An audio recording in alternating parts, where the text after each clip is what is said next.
গোটেই ন্যায় প্ৰক্ৰিয়াটোৰ লগত অভিযোগনামাখন শক্তিশালী ৰূপত দিব লাগিব।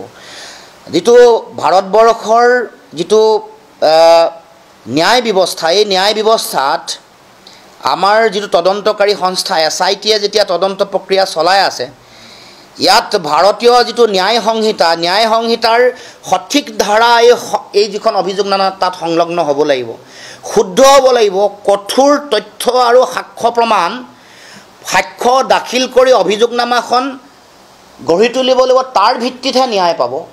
এই অভিযোগনামাখন যেতিয়াই CID বা SITয়ে তেওঁলোকে কৰিব, তাত এখন পানী নহৰকা ধৰণৰ হ'ব লাগিব, কঠোৰ হ'ব লাগিব, শক্তিশালী হ'ব লাগিব, আৰু তেতিয়াহে এই ন্যায় প্ৰক্ৰিয়াৰ পৰা আমি প্ৰকৃত এই গোটেই ব্যৱস্থাটোৰ পৰা প্ৰকৃত ন্যায় পাম। কাৰণ এই অভিযোগনামাখন কামৰূপ মহানগৰৰ যিগৰাকী মুখ্য দণ্ডাধীশৰ হাততে এই অভিযোগনামাখন অৰ্পণ কৰিব।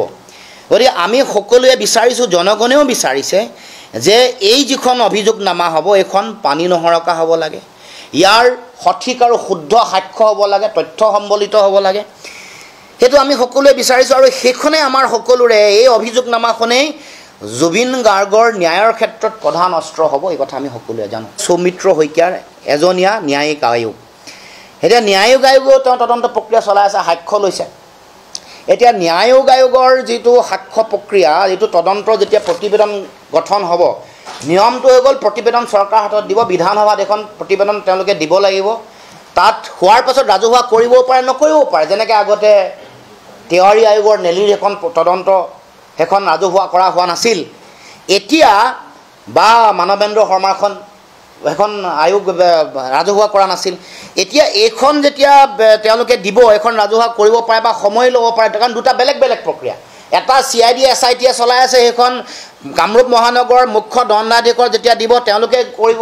তাৰপিছত আকৌ মুখ্যমন্ত্ৰীয়ে কৈছিলে ফাষ্ট ট্ৰেক কোৰ্ট কৰিব, ফাষ্ট ট্ৰেক কোৰ্ট দিয়াৰ লগে লগে সেই প্ৰক্ৰিয়াটো আকৌ মানে উচ্চ ন্যায়ালয়ৰ মুখ্য ন্যায়াধীশে ক'ব লাগিব আমুকখন কোৰ্টতেতো ফাষ্ট ট্ৰেক কোৰ্টতে কামটো হ'ব লাগিব।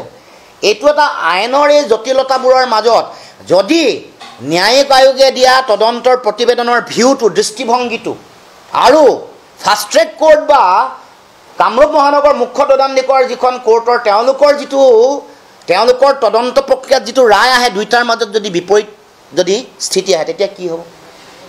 দুইটাৰ যদি বিপৰীত স্থিতি হয়, দুইটাৰ মাজত যদি ডিফাৰ আহে, দুইটাৰ যদি বেলেগ বেলেগ ডিফাৰেণ্ট হয়, তেতিয়া কি হ'ব? এই সম্পৰ্কটোতো কোনো কথা কোৱা নাই।